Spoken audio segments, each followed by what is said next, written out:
s'agit pour l'ancienne puissance colonisatrice de garder, disons,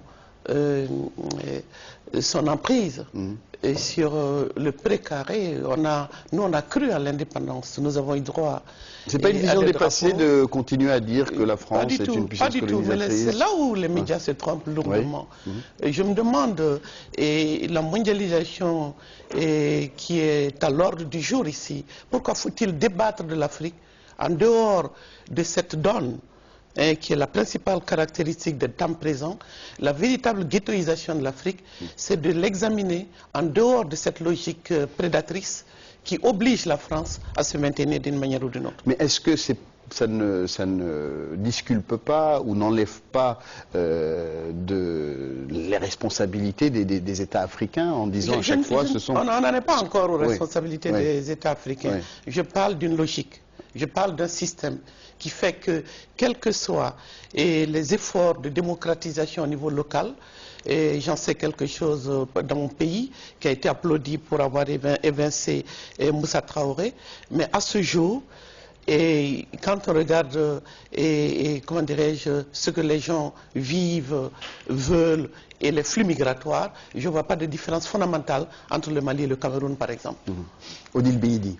Oui, je pense qu'effectivement, je crois que la politique ne va pas beaucoup changer. Ce qu'on en a vu montre que c'est dans la droite ligne de la politique qui a été menée par la Ve République. En fait, on célèbre aujourd'hui le 50e anniversaire de la Ve République. C'est une république qui a été fondée sur le néocolonialisme, avec le maintien de toute l'Afrique subsaharienne sous une étroite domination contrôlée par des gens comme Foccart, par exemple, que Mongo-Betty appelait la fée Carabosse des États africains, dans la mesure où c'était vraiment, ça a été un système extrêmement malfaisant, qui s'est fondé sur les assassinats des principaux leaders, sur le choix des hommes les plus corruptibles pour conduire la politique de leur pays. Ça a été une catastrophe qui continue et qui dure encore aujourd'hui, et qui explique largement, bien sûr, le résultat catastrophique de ces 50 ans de néocolonialisme. Et les accords de défense, puisque la France s'était réservée à la fois la monnaie et la défense, les États n'avaient pratiquement pas d'armée, c'était la France qui devait, quand elle le voulait, puisque c'était à sa discrétion, on soutenait les gens qu'on voulait soutenir, on éliminait les chefs d'État qui déplaisaient, comme on a pu éliminer, bien sûr, le président du Niger, Hamani Diori, lorsqu'il n'a plus... donc c'était à la discrétion. Et ces États, ça persiste. Alors c'était prévu que le retrait des troupes françaises, qui est totalement anachronique, 5 bases en Afrique, c'est totalement anachronique, et la réduction du nombre de ces bases est prévue de longue date, donc c'est un effet d'annonce, puisque c'était quelque chose qui était prévu. Grégory Proch, sur ce point. J'abonde absolument dans le sens qui vient d'être dit. Il ne faut pas faire passer une décision antérieure qui n'est qu'économique. C'est-à-dire qu'en somme, les Français aimeraient qu'il y ait des soldats français, mais qui soient chapeautés par l'Europe et donc payés par l'Europe, plutôt que ce soit les Français seulement qui les payent. Ça, c'est pour le tour de Bonneto. Ensuite, deuxièmement, la question, c'est les intérêts économiques. Vous imaginez, vous, une seule seconde, que Vincent Bolloré va rester sur un continent où il n'y a plus un soldat français pour le protéger ou que ce soit? Vous savez bien que non. Donc il y a les accords de coopération militaire qui datent tous, quand même, ou presque. En particulier, là, on a ressorti, nous, ceux qui concernent le Gabon. Ils datent de 1962. Ils interdisent au Gabon de vendre toute matière première liée aux énergies sans en référer à la France et sans l'autorisation de la France. C'est écrit noir sur blanc. On a eu au Niger, ces derniers mois, une rébellion qui avait l'air très sympathique vu d'ici. On se dit toujours, c'est comme les Tibétains, etc. Tout groupe de population qui semble meurtri, la sympathie va vers eux. On peut aussi regarder la situation du Niger en se disant, voilà, le prix de l'uranium, les Français, ils payent l'uranium à un prix dérisoire, une vingtaine de milliers de francs CFA pour 120 000 sur le marché. Les Nigériens tapent sur la table, il se passe une rébellion, tout un tas de problèmes. Pourquoi? C'est le cours de l'uranium qui est en question. Parce que les Français ne le payent pas au prix où ils devraient le payer s'ils avaient une relation humaine égale ou équitable.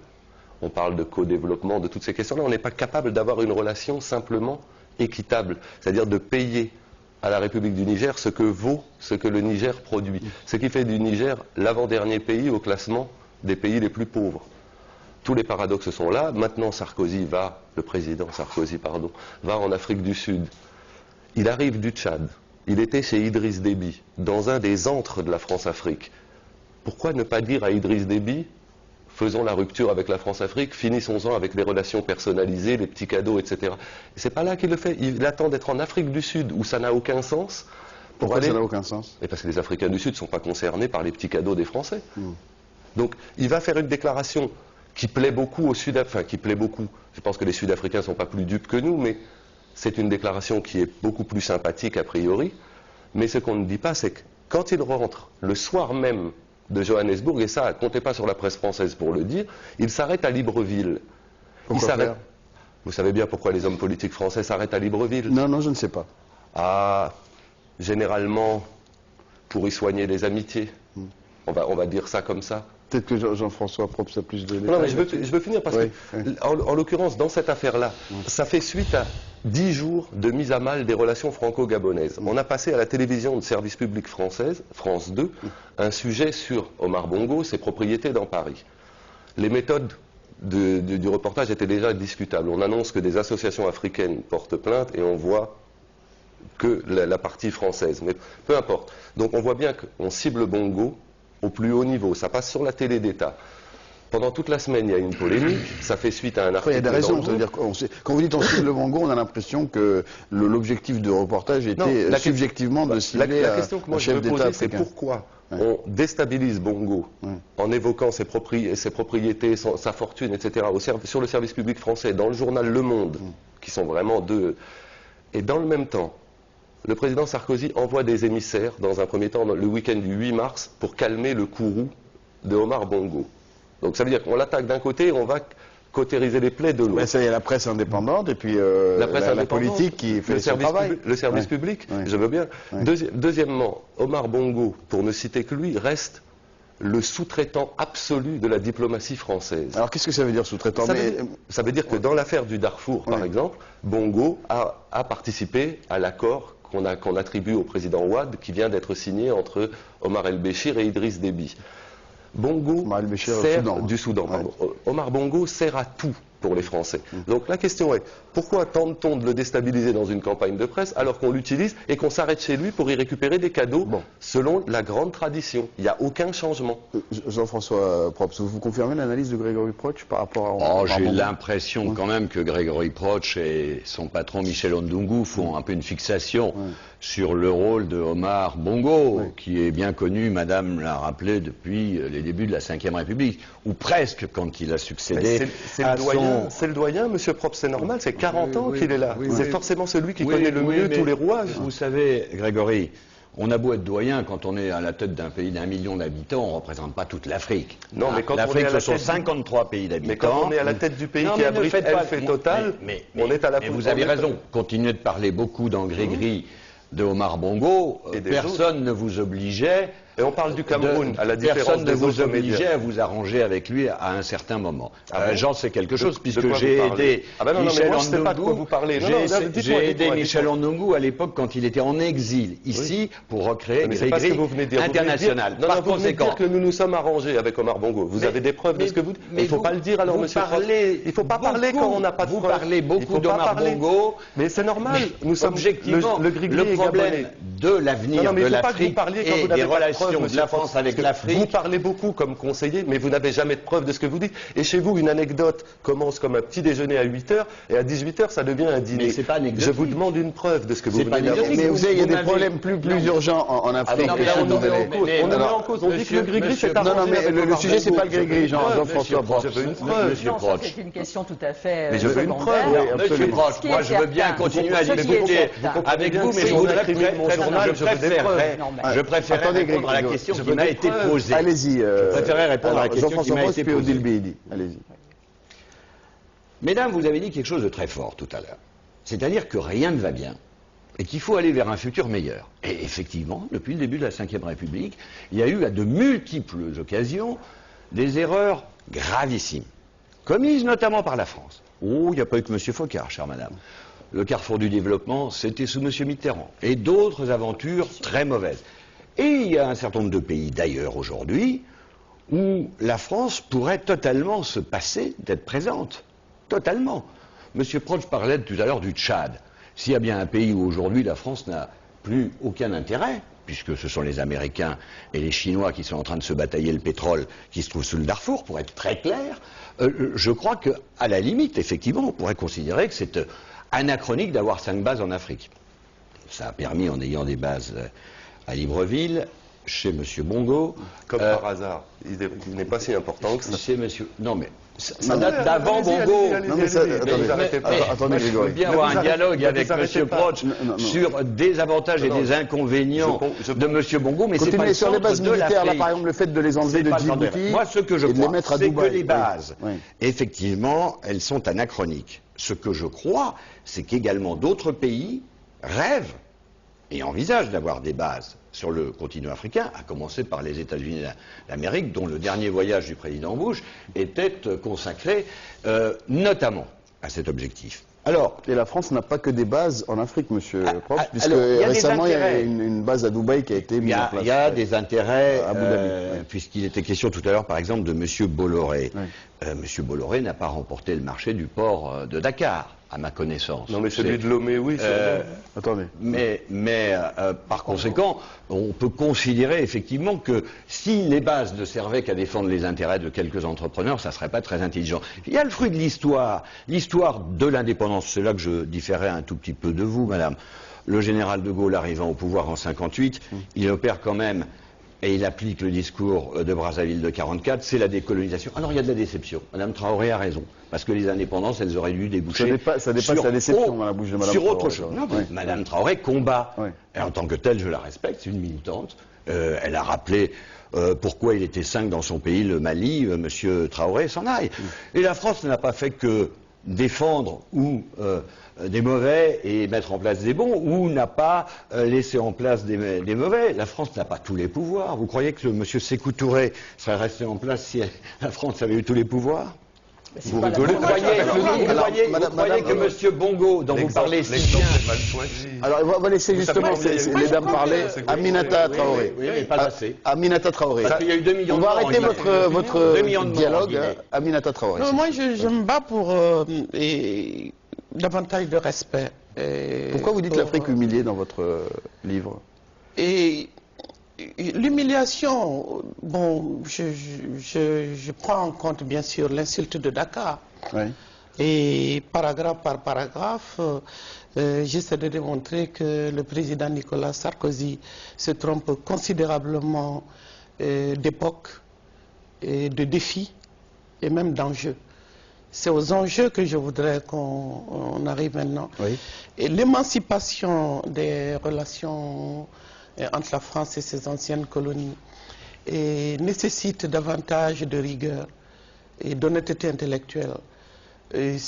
L'humiliation est dans le fait d'exporter des politiques économiques et comment se manifeste liberticide, liberticide depuis plus de 3 décennies. Moi, j'aimerais bien que je laisse la France-Afrique de côté globalement. La France intervient dans le cadre d'une coalition d'États riches, industrialisés qui se cherchent. Et qui ont, d'abord dans le cadre de la guerre froide, on pourrait parler aussi des incidents de la guerre froide sur la manière dont nous avons pu atteindre nos objectifs ou pas.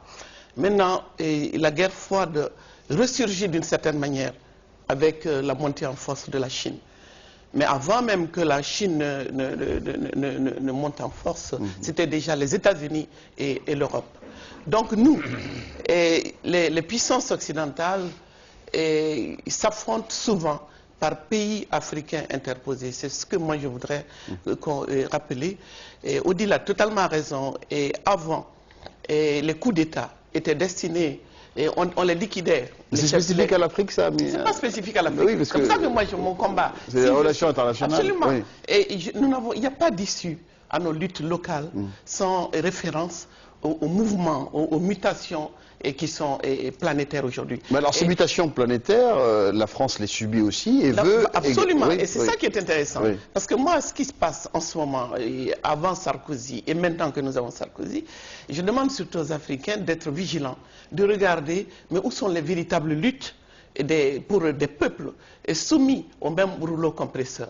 La question du pouvoir d'achat, qui est à l'ordre du jour aujourd'hui, ici, qui est débattue, est prise en charge par les partis politiques, les syndicats.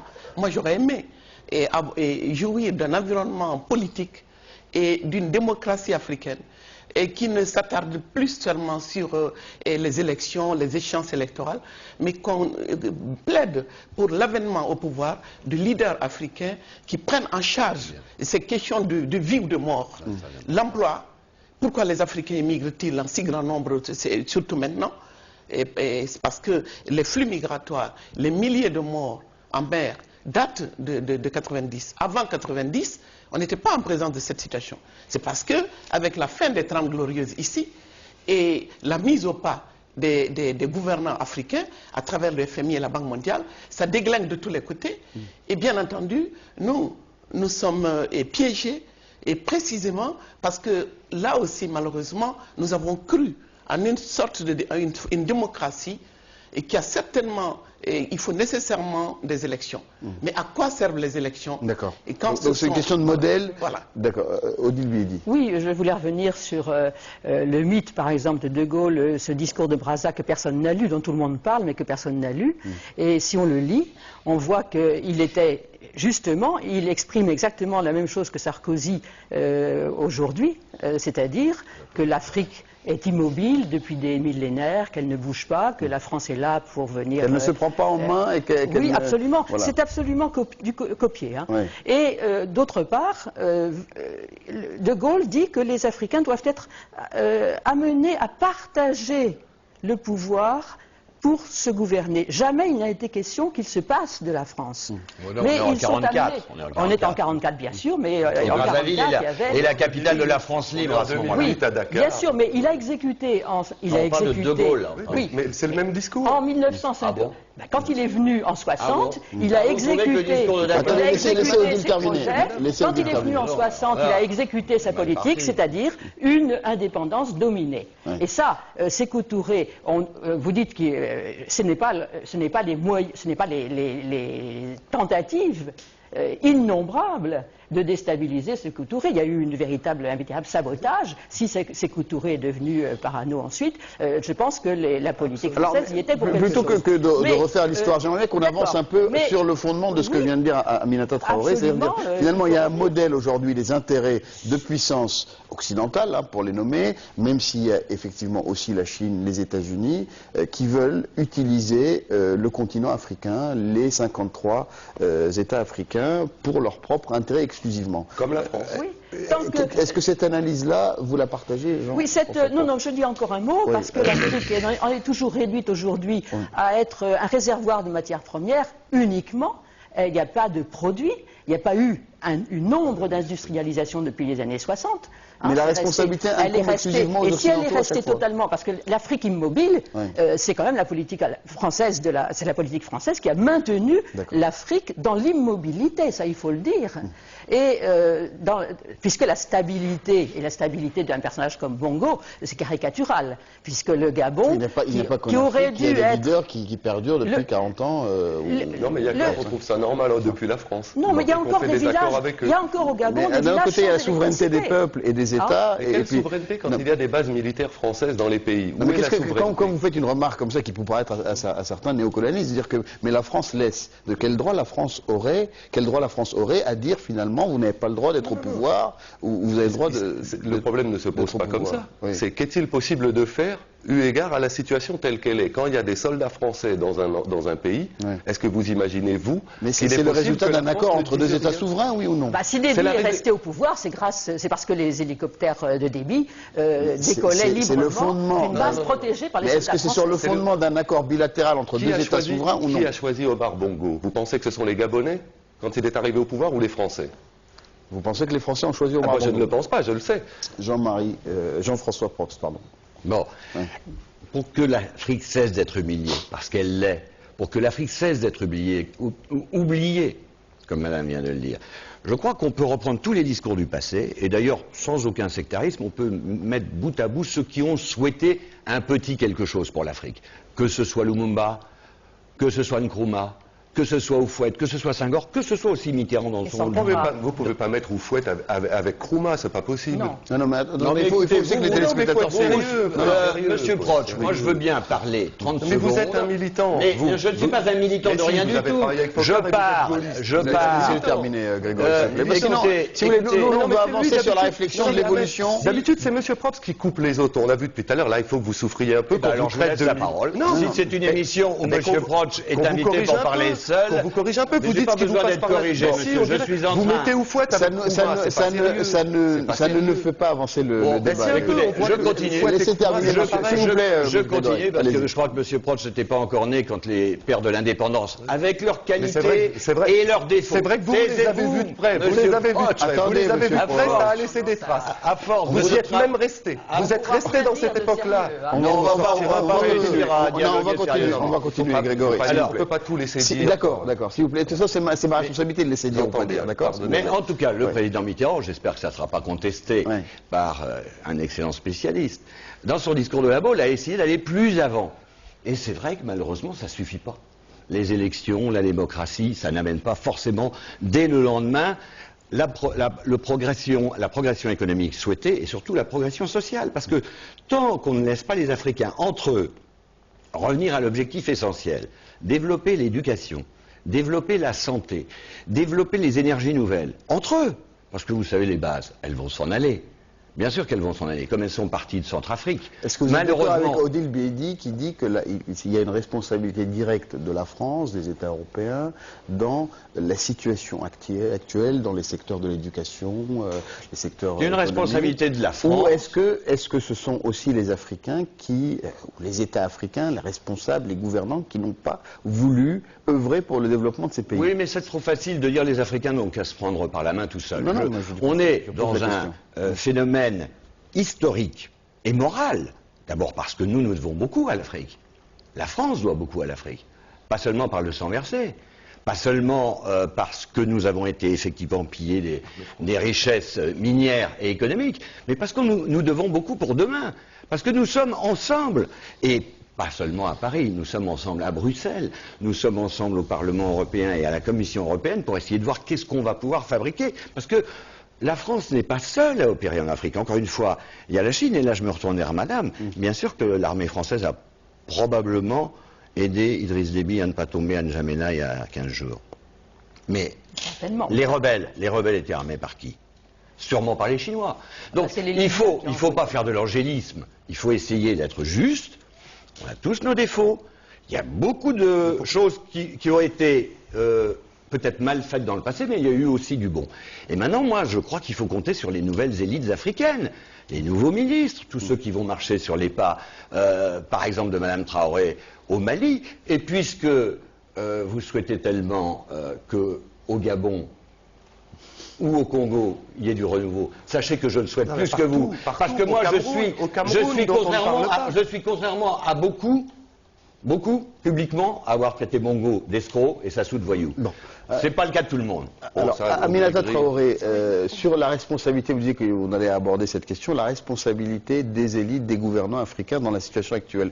Quand vous avez fait votre raisonnement sur l'Afrique humiliée il y a quelques instants, vous disiez finalement, ce sont les intérêts occidentaux qui priment, ils verrouillent, ils cadenassent tout le continent. Voilà, moi j'insiste. Alors régulièrement, nous entendons que tel ou tel pays occidental annule la dette de tel ou tel pays africain. Qu'est-ce que cela signifie? Cela signifie simplement qu'on annule, par exemple, la dette d'un pays comme le Congo concernant un prêt qui a été consenti dans les années 60 ou 70 ou 80. Cela veut dire qu'on annule une dette qui date d'une trentaine ou d'une quarantaine d'années.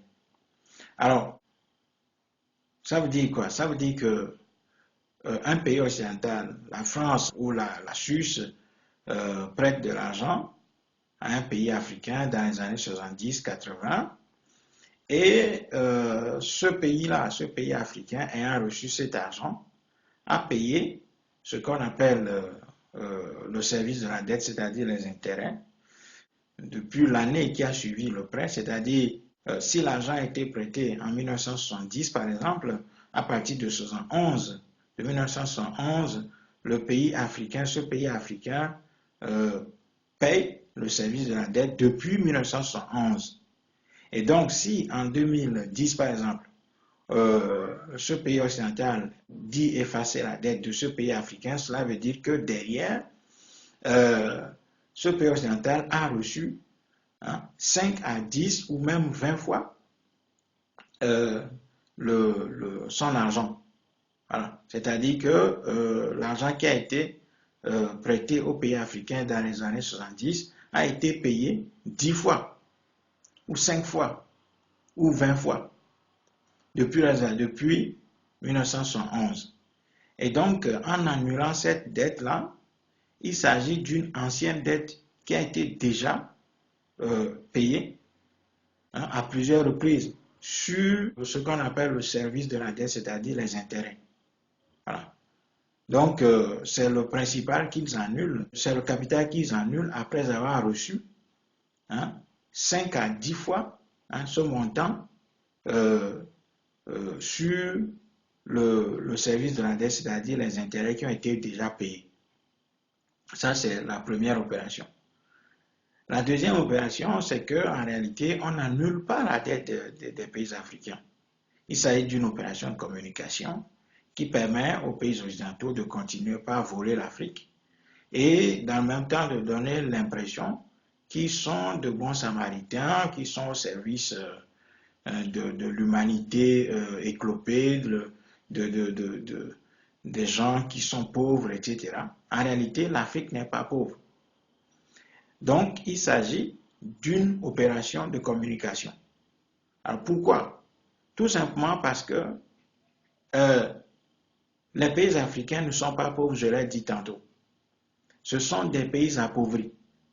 Et ça veut dire qu'il y a une énorme différence entre un pays pauvre et un pays appauvri. Qu'est-ce qu'un pays pauvre? Un pays pauvre, c'est un pays qui n'a rien, qui n'a même pas de sous-sol, qui n'a même pas de terre, qui n'a pas de cours d'eau, qui n'a rien, qui n'a pas de forêt, qui n'a rien du tout. On peut même dire qu'un pays pauvre n'existe pas en réalité. Parce qu'un pays pauvre supposerait aussi qu'il n'y ait pas de ressources humaines qui travaillent dans ce pays-là. Or, sur la planète Terre, aucun pays n'existe sans population, sans peuple. Donc, en réalité, un pays pauvre n'existe pas. En revanche, ce qui existe, ce sont les pays appauvris. Donc, les pays appauvris, ce sont des pays dont les richesses ont été accaparées, volées, pillées par les Occidentaux depuis des siècles, en collaboration avec quelques 2 ou 3 personnes qui mettent au pouvoir, qui sont des préfets locaux, qui pillent les richesses du pays et les mettent entre les mains de leurs metteurs en scène, qui sont nichés à des milliers de kilomètres dans des palais présidentiels ou dans des tours de multinationales dans les pays occidentaux. Donc, les pays africains étant des pays appauvris, sont en réalité des pays riches. Ça veut dire que ces pays africains disposent des ressources. Nous savons tous que les pays africains produisent de l'or, du diamant, du café, du cacao, de l'huile de palme, de l'arachide, de la banane, des fruits, du coltan, de l'or, du diamant, du phosphate, du cuivre, de l'étain, du coltan, et tout ça, toutes ces matières premières, du pétrole évidemment, du gaz. Donc tous ces pays-là ne peuvent pas être considérés comme des pays pauvres, ce sont des pays appauvris. Et donc, ce qui se passe, c'est que une fois que les pays africains, avec les suppôts, les préfets locaux qui ont été placés à la tête de ces pays, contractent des dettes vis-à-vis des pays occidentaux, qu'est-ce qui se passe? Eh bien, une fois, normalement, que les pays africains n'arrivent pas à payer, qu'est-ce qui devait être fait? Les pays occidentaux mettent la main sur les richesses de ces pays, tout simplement. Voilà. Ils confisquent ces richesses Et ils se payent là-dessus. Ils se payent là-dessus. Ce qui est tout à fait normal. C'est comme dans les relations humaines. Dans les relations humaines, lorsque vous prêtez de l'argent à quelqu'un qui n'arrive pas à vous payer, qu'est-ce que vous faites? Tout d'abord, vous le sommez. Vous lui adressez une sommation de paiement. S'il ne paye pas, qu'est-ce que vous faites? Vous le mettez aux poursuites. Et les services d'État, les services étatiques vont confisquer ses biens, hein, ou retenir son salaire pour vous payer, ou alors confisquer ses biens, les vendre pour vous payer là-dessus. Si il y a un supplément, et bien ce supplément lui est retourné au débiteur, et le créancier est ainsi payé, hein, sur les richesses du débiteur. C'est comme ça que cela se passe. Donc, une fois que les pays africains n'arrivent pas à payer le prêt, qu'est-ce qui se passe? Les pays occidentaux, comme je viens de le décrire dans les relations humaines, tout simplement, ces pays occidentaux mettent la main sur les richesses des Africains, hein, et se payent là-dessus. C'est ce qu'on appelle, par exemple, les prêts gagés, par exemple.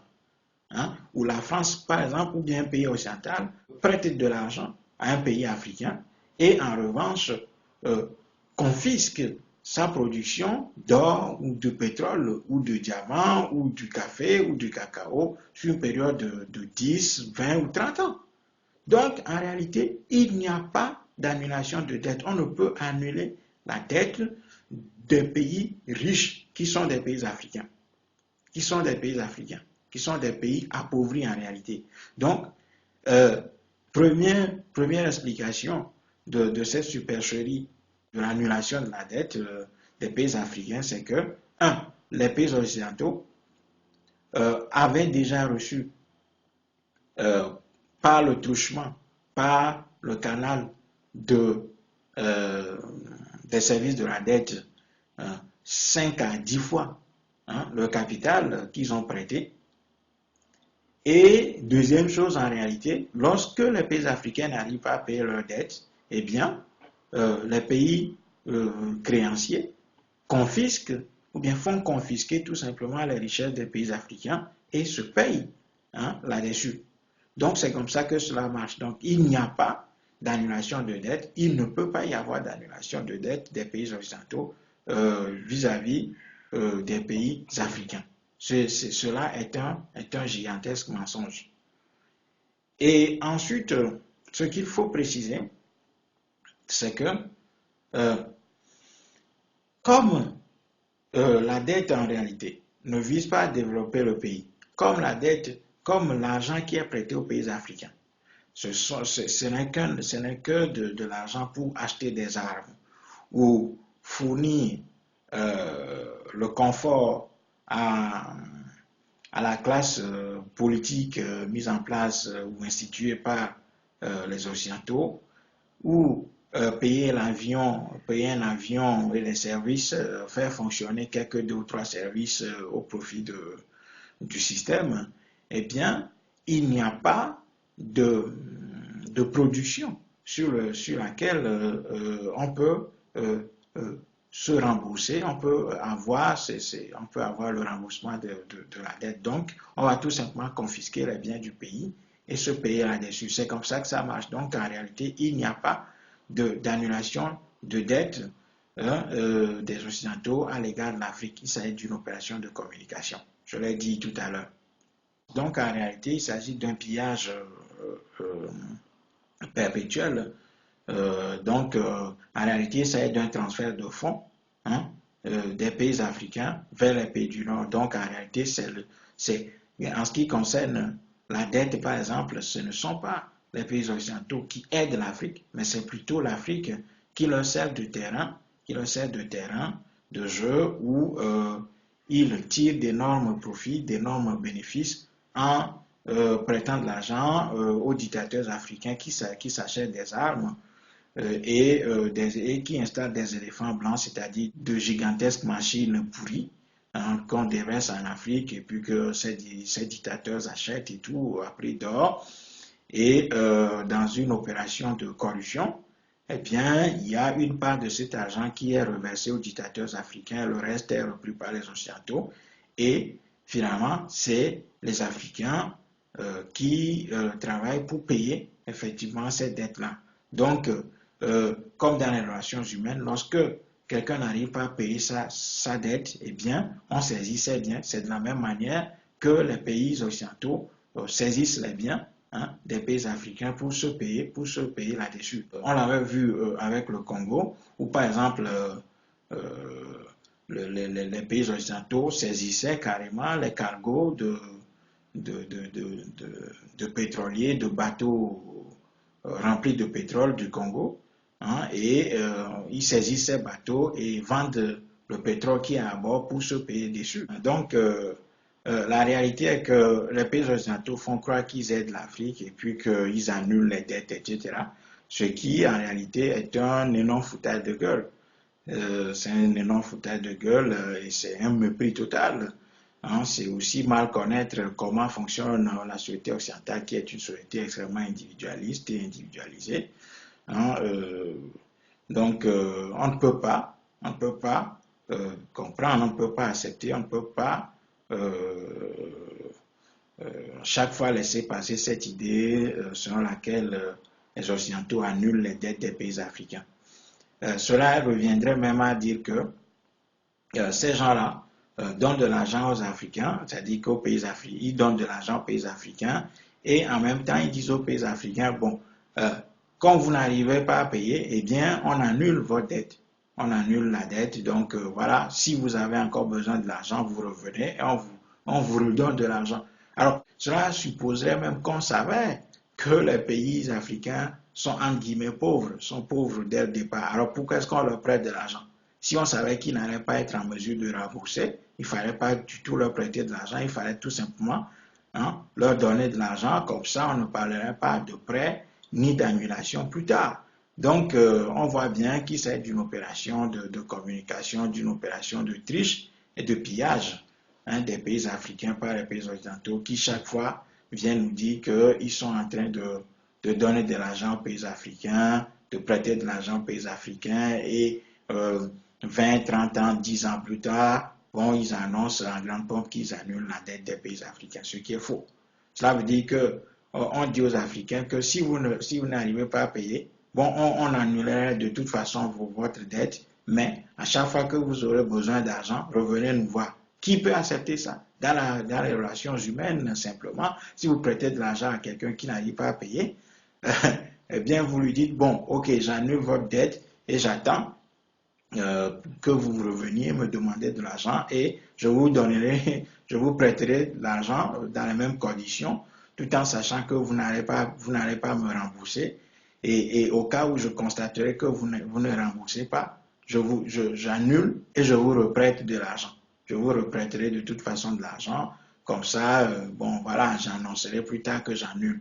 Ce qui est une énormité, une grossièreté énorme. C'est une grossièreté énorme. Donc, la réalité est que lorsque les pays africains n'arrivent pas à payer leurs dettes, tout simplement, lorsque les dictateurs africains n'arrivent pas à rembourser l'argent qu'on leur a donné pour leur confort personnel, clanique, etc., pour entretenir leur système, s'acheter des armes pour matraquer, pour tuer les populations, eh bien, les Occidentaux saisissent simplement les richesses des pays africains et se font rembourser sur cette saisie-là. C'est aussi simple que ça. Le capitaliste ne peut pas prêter aux pauvres. C'est une règle d'or qu'il faut retenir. Le capitaliste ne peut pas prêter aux pauvres. Le capitaliste prête avant tout et pour tout aux riches qui sont capables de payer. Donc, si on prête aux dictateurs africains, c'est parce qu'on sait que l'Afrique est riche et l'Afrique est dotée d'énormes ressources pour pouvoir rembourser les prêts qu'on lui accorde.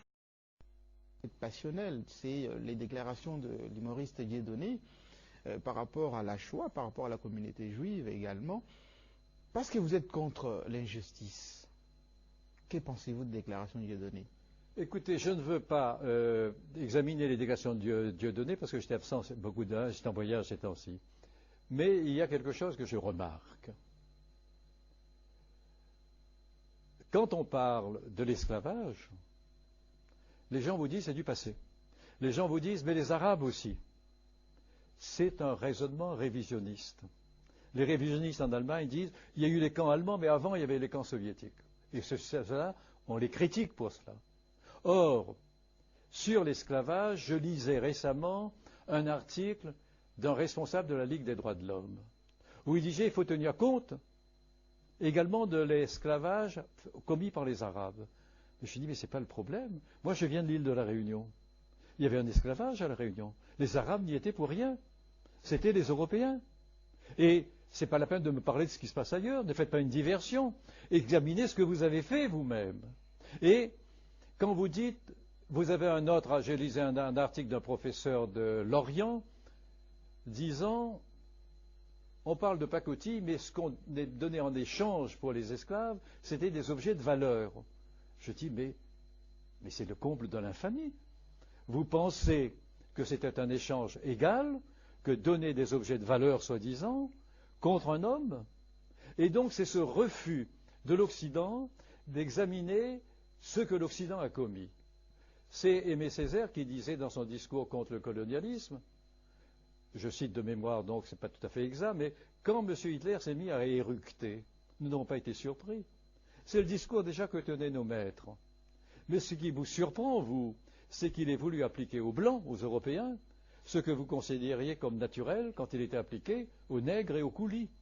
Bon, on nous parle de regarder aujourd'hui nos professeurs de morale. Non, mais on dit qu'on importe là-bas les droits de l'homme et la démocratie. Alors, au nom des droits de l'homme, on rentre dans un pays et on pratique la torture. Et quelle torture? Pire que celle que les Français ont utilisée en Algérie. Les Français torturaient les gens, ce que je condamne, pour avoir des renseignements. Là-bas, on force les gens nus à commettre des gestes obscènes. Ce n'est pas un renseignement qu'on cherche, c'est l'être humain, c'est l'autre qu'on essaye d'avilir, à qui on essaye d'ôter son caractère humain. Et ça se passe sans qu'il y ait une protestation mondiale. Je pense, quand on me dit vous voulez occulter la Shoah, pas vrai. La Shoah est épouvantable. Mais je ne veux pas qu'on établisse une ligne, une hiérarchie dans les crimes contre l'humanité. On me parle de génocide. Oui. Vous savez qu'en Tasmanie, il n'y a plus de Tasmaniens. La dernière Tasmanienne est morte en 1877. Et on a empaillé son cadavre, qu'on a montré dans un musée entre deux animaux sauvages. Au moment du procès de Nuremberg, en Australie, les aborigènes n'étaient pas recensés. Et vous savez pourquoi? Ils faisaient partie de la faune. Alors, au moment du procès de Nuremberg, il y avait le travail forcé dans les colonies françaises. Ça n'a été aboli qu'1 an après. Bon. Et ne parlons pas des Américains avec les peaux rouges. Alors, est-ce qu'en France, aujourd'hui, il est interdit d'évoquer autre chose que la Shoah? Moi, je pense qu'en effet, quand on évoque autre chose, on vous accuse d'antisémitisme. Ce n'est pas vrai. Bonjour tout le monde. Ici, je reviens dans cette vidéo pour parler d'un pays qui nous saoule vraiment en Afrique.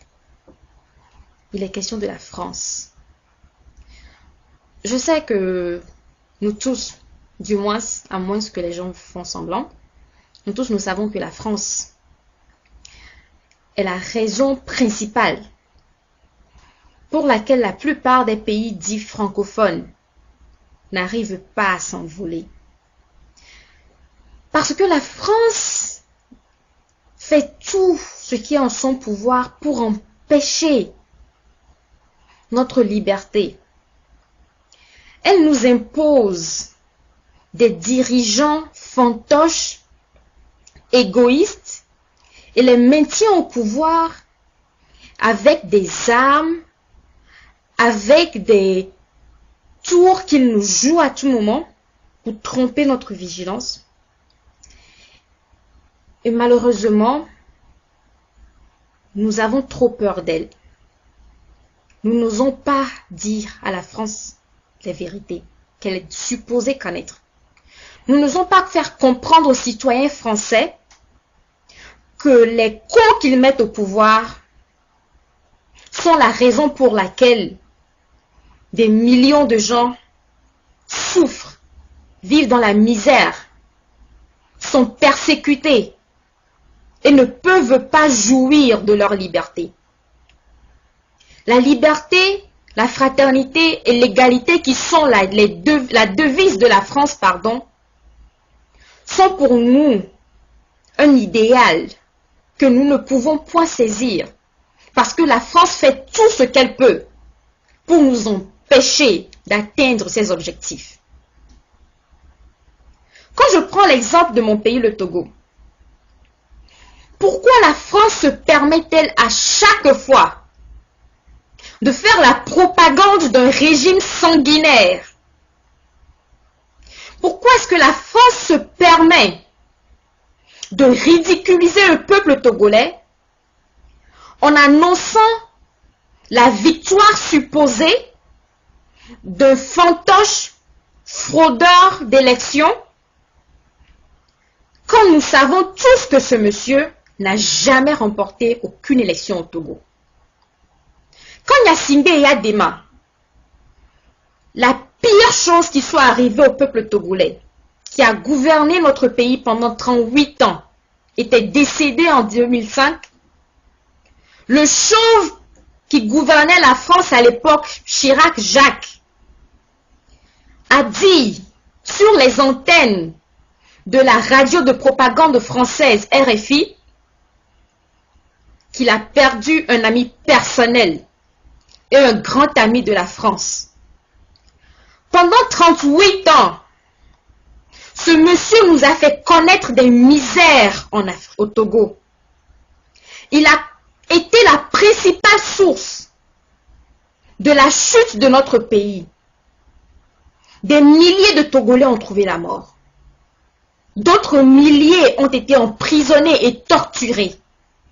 Et je ne saurais compter toutes ces personnes qui ont quitté le pays pour trouver un peu plus de sécurité ailleurs. Et le Togo n'est pas le seul pays qui est victime de la France. Nous sommes des dizaines de pays africains qui sommes toujours sous le joug de la France. Et notre indépendance est une illusion. J'aimerais que tous les Africains commencent par mener une résistance farouche contre la France. Parce que la France est pour nous les Africains ce que les nazis ont été pour les Juifs. La France a transformé nos pays en camps de concentration où nous sommes tués par la faim, par la misère, par les tortures. La France, non seulement elle se contente de piller nos pays, en plus elle nous nargue en nous traitant de tous les noms et en se moquant de surcroît de notre intelligence, en faisant croire aux gens de par le monde que sans elle, nos pays ne s'en sortiraient pas, quand nous savons très bien que c'est le contraire.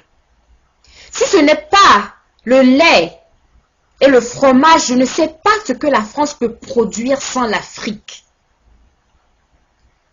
Elle dépend de l'Afrique à tous les niveaux.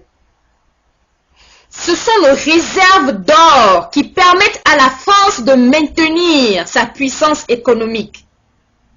Et elle vient nous bluffer avec ses papiers qu'elle nous impose comme monnaie qu'elle appelle le CFA. Sans le travail de nos agriculteurs dans les champs en Afrique, les Français ne se lèveraient pas chaque matin pour s'engouffrer de café et de chocolat. Sans les efforts de nos parents dans les villages en Afrique, les Français n'auraient même pas de quoi porter parce que le coton, ça vient de chez nous. Sans les cultures de plusieurs produits vivriers, la France ne trouverait pas de quoi manger. Parce que c'est nous qui approvisionnons ces greniers. Mais ingrate qu'elle est, et ignorant que ses citoyens sont, tout ce que nous avons en retour, c'est du mépris. Et moi, j'en ai jusque-là. Et moi, je voudrais retourner ce mépris par ce même mépris. Parce que nous ne pouvons pas laisser la France nous piller pour le reste de notre vie. Ça suffit comme ça. Je voudrais que tous les Africains qui dépendent toujours des produits français commencent par les boycotter. Ne visitez plus les médias français. RFI, France 24, TV5, que sais-je encore, boycottez-les. Ne consommez plus les produits français, à commencer par le sucre Saint-Louis qui est répandu en France, les carreaux de sucre Saint-Louis, boycottez-les.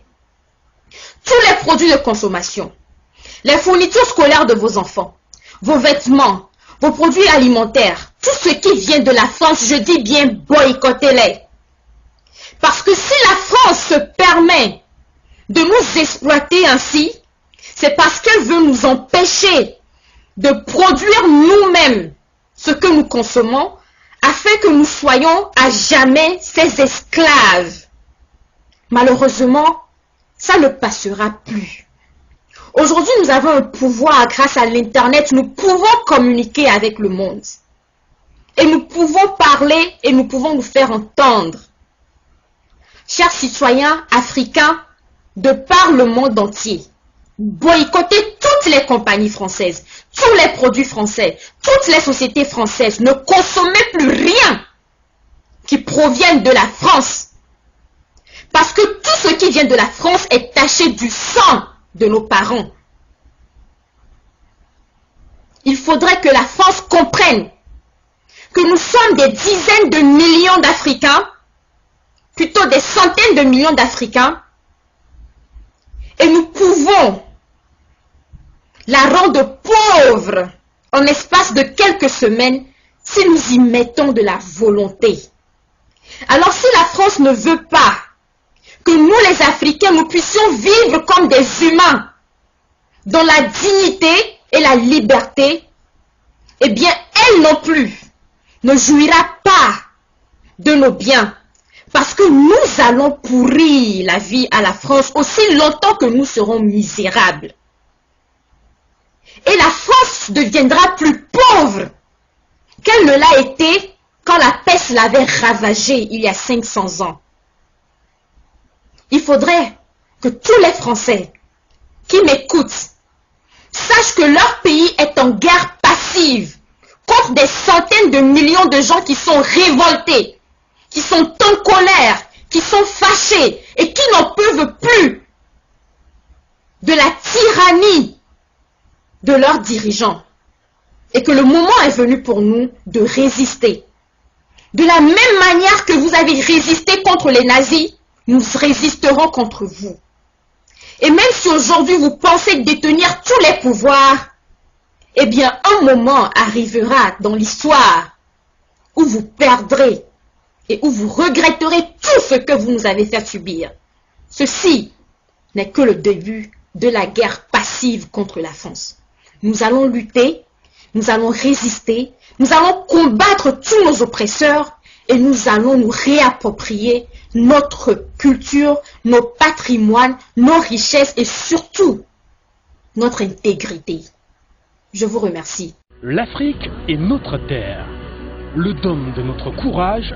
Nous nous battrons toujours pour cette terre parce que sa couleur sublime or est celle du cru or de nos ancêtres contre la tyrannie, contre la servitude, contre l'envahisseur, contre la soumission. Nous l'enrichirons nous aussi de la faïence de l'autel du sacrifice pour que soient toujours l'effluve de la liberté, les floraisons de la dignité. Nous demeurons debout, fiers, dignes et prospères par la bravoure de nos héros, la béatitude de notre loyauté. Nous serons authentiques et riches par la félicité à défendre nos intérêts propres. Nous sommes l'Afrique patriotique.